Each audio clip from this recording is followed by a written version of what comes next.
have spent somewhat dramatic amounts of money to be skinnier, prettier, or like whatever, because I thought that that would make me happy. It didn't. Hey you, welcome back to The Flo Show with your curvy girl, which apparently is out now. Yeah. Okay. As if. Hi, editing me here. Just before we get into today's video, I wanted to give you a little content warning. We're talking a lot about weight loss, weight gain, weight transformations, eating disorders. So if you're not into that, no problem. Tune in for the next one, okay? Also, I had no rhyme or reason to anything that I said. I had a very loose plan and I super went off track. So if it feels all over the place, it 100% is. Enjoy. So as I'm sure you've heard, Heroine Chic is back and curvy bodies and big butts are out. Or so the now infamous New York Post article claims. I mean, it's not like they're saying we decide what's hot and what's not. They're just saying that this is what we're seeing as the trend in fashion right now. Great. After Kim Kardashian lost a dramatic amount of weight, and I mean, like, there are lots of other influences like Bella Hadid, models on the runway in general, but for the most part, she just happens to be a really big one, or should I say tiny one. She's teeny tiny. They're definitely leaning into the Kardashians losing their famously curvy figures. And I'm not gonna lie, like, they were the people that first inspired me to feel more confident about my body type. The body type before that was the waifishly thin, Paris Hilton's, the, I don't know, all of them. At the Met Ball in May, Kim boasted her dangerous diet, which had her shed 16 pounds in 3 weeks to fit into Marilyn Monroe's iconic dress. How do we feel about it? When I watched the show, the Kardashians show, the new one, this is not like sponsored, but like the new one that's on Disney Plus. You could sponsor me if you wanted to. But you could probably get people that are way bigger than me, so.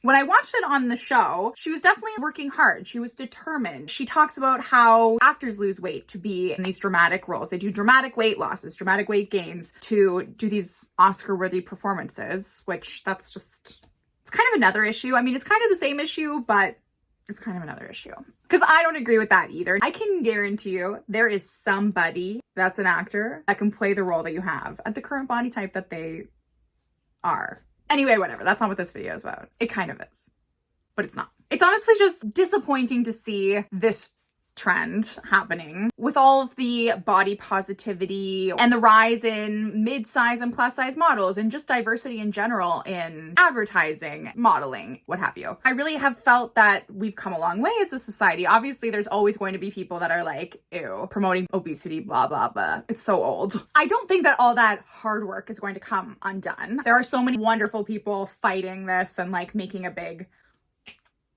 scene about it, and so they should. No. We tried this before in the 90s and millions of people developed eating disorders. I had one for like 20 years. We're not doing this again. We're not going back. Our bodies are not trends. Our body shapes are not trends. Fuck off. A lot of people developed very dangerous, very triggering, traumatic eating disorders because of this so-called trend style of body type, which is just ridiculous because that's the thing. It's a body type. No matter how skinny, my skinniest, I think I was like 170. And to some people, like to somebody that's like 100 pounds, they're like, wow, that's my worst nightmare. That's my lowest weight.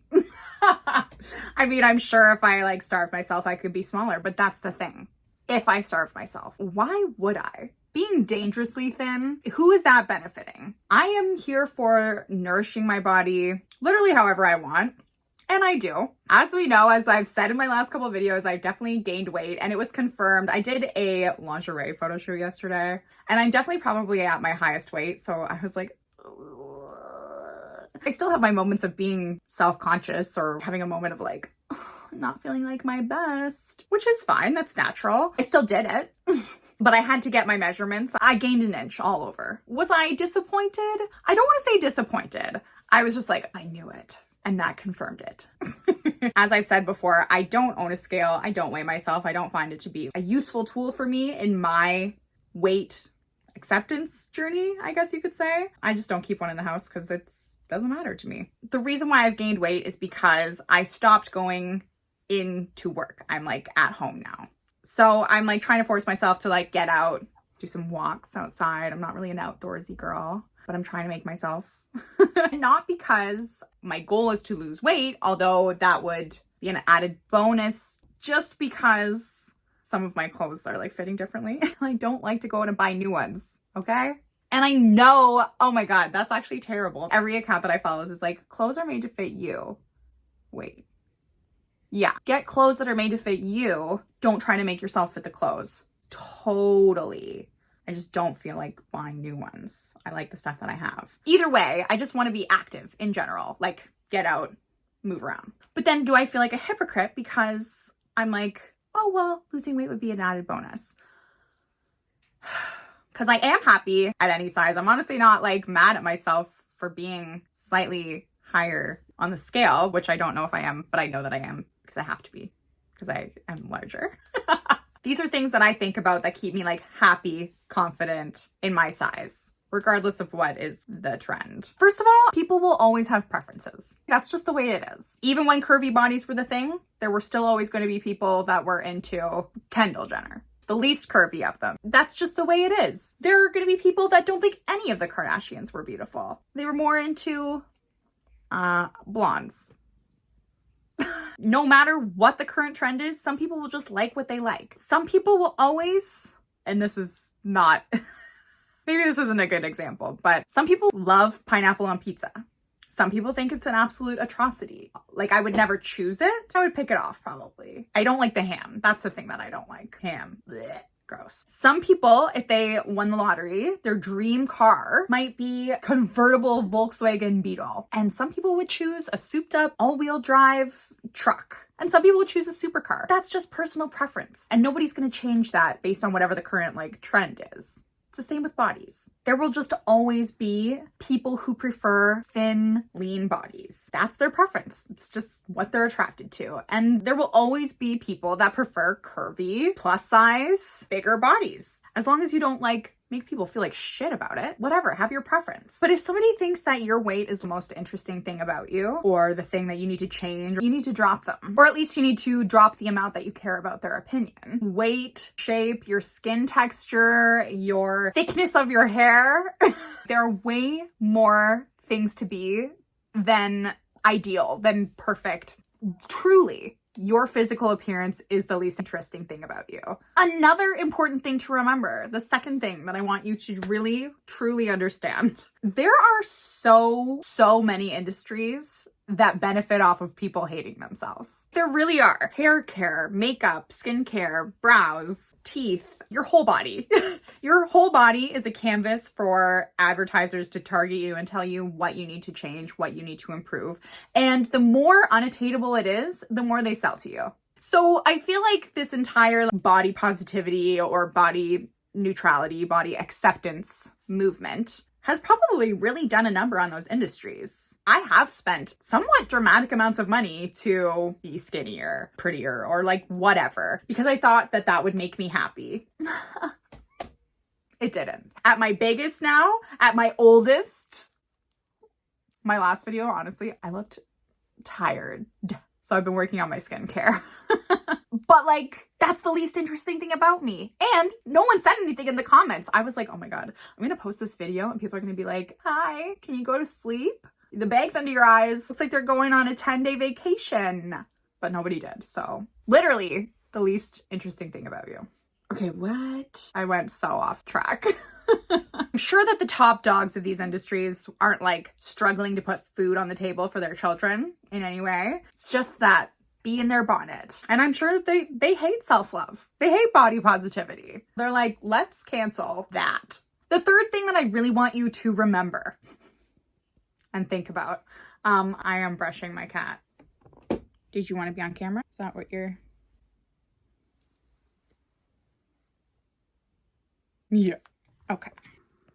I really messed this up. These women, the women who are these like the ultimate beautiful, sexiest woman alive, Kardashians, the way that they look cost a lot of money. That does not come for free. They're not being praised for something that they were born with. I thought they were beautiful at the beginning and they had a glow up. And by that, I mean, they paid a lot of money for the best treatments, outrageous amounts of skincare, makeup, glam teams. Thinking that you need to attain that, it's just ridiculous. It's just nuts. Like, it costs millions of dollars to look like that. I am not saying anything against plastic surgery. I understand the reasons why some people get it. It's not for me. I'm too frugal for that. But I don't judge anybody that has it. I'm just saying, don't feel bad about yourself because you can't fork over tens of thousands of dollars to look a certain way. And that certain way can go out of style. So, like, don't beat yourself up about not being able to do that. What's that mean? Are you ugly or are you just broke? They just have enough money to look whatever way they want to. It's kind of weird. It's very Hunger Games, if you think about it. It's giving District 1. And to be perfectly frank with you, I am not saying that any of these before photos are ugly. That's just what the meme says. I actually think that they just look like normal people. It is kind of a sin. I think that Bella Hadid even said in an interview that she regrets getting her nose job because she felt like she should have grown into it. It's the nose. I'll take this out if I'm wrong, but she said it's the nose of her people. And I think that's a really, like, it's a beautiful thing that she said that, but it's a sin because it's too late. And somebody let her get a nose job super young. I just think that it's a sin. One of the most beautiful supermodels in the world regrets it. You know, you don't want to do things that you regret. But here are some physical things, like literal, tangible things that you can do to kind of make your sanity stay. To keep your sanity. Oh my God. Number one of the best things that I ever did for myself was curate my social media feed. There's people that you like to follow just because you're like, why are they so perfectly stunning and have the most ridiculously toned body and they have amazing clothes and their makeup is perfect? And it's not necessarily great for your mental health. I like to be inspired, but I don't like to be left feeling envious or looking at things that I'm like, I will literally never have this. It's like torture. I don't want to say torture, that sounds dramatic, but like I followed a lot of health and fitness like accounts because I did have a weight loss transformation era. So I followed a lot of people, Instagram athletes or whatever, and I would feel not jealous, but like, I guess jealous. Yeah. I guess. Perfect faces, perfect bodies, perfect lives, things that didn't make me feel like, oh, that inspires me to go to the gym. It was like, that makes me want to eat a bag of chips. Speaking of chips, I don't think I follow any of the Kardashians. I don't know. I would just look at their pictures and be like, look at all that money that I don't have. And it didn't make me feel like amazing. So I was just like, why am I following them? So no. I'll put some great accounts to follow here all around me, because truly the words and the pictures and the messages that you surround yourself with are what influence your everyday life. And I love following people who are very like, just like, I love the honesty, I love the reality. That's why I love reality TV. And I know not all of it's real, well, whatever, but I love seeing those real moments, people embracing their stretch marks, people who upsize the look, who fight for curvy plus size body rights, who show plus size bodies in beautiful ways. I love seeing that kind of stuff. If you curate your feed around things that make you feel good, the difference you'll see in your life. Now, if you're in a place where you're not feeling confident and you're not feeling like you love the way that you look, this is the journey that I took to get where I am today. Learn to really love pieces of you, physical pieces of you that you can play with, accentuate. For example, for me, one of the things was my hair. I love my hair. I'm not sure if I love it right this second. I always played with colors of my hair. I loved learning how to do cool styles at the time, back when Pinterest was like the most outrageous, amazing thing. Doing like different kinds of braids and whatever. I really learned to use my hair to make myself feel a little bit more confident. Same thing with my nails. I've always liked my nails. I honestly gonna brag about it. Look at these nail beds. Pretty good. So I've always been a person who likes to have my nails painted. I used to keep a bottle of nail polish remover in my purse because if my nails chipped, I was like, no ma'am. I just always wanted to look put together when I wasn't feeling amazing about the rest of my body. Then it was makeup. I like my eyes, so I learned how to really play up my eyes. It's just these things that the more confident you are with little pieces of you, the easier it is to see the beauty in the pieces of you that are, for you, harder to love. Does that make sense? Kind of. You can be playing with just accessories. Like maybe you want to have an amazing purse, and having an amazing purse makes you feel good. Do that. Whatever works for you and makes you feel special, confident, and like you deserve love from not only other people, but from yourself. Anyway, I don't know if this video helped you or if I honestly made any coherent sense in this whole thing because I didn't really have a plan. I don't know if you could tell. It can be hard out here at any size. And like I said, it's a journey. It's an evolving journey. I would say that I am confident 92% of the time. Like I feel very confident. I love myself, but sometimes I do feel like it isn't easy. And sometimes there are days when I'm like, ugh, I hate every single thing on me, not feeling it, not feeling good. I do have those days. So if this can help any single one of you with your confidence journey, that would be amazing, is what I'm trying to say. Anyway, stay fierce, frugal, and fabulous, and we'll see you in the next one. I love you. Love yourself too.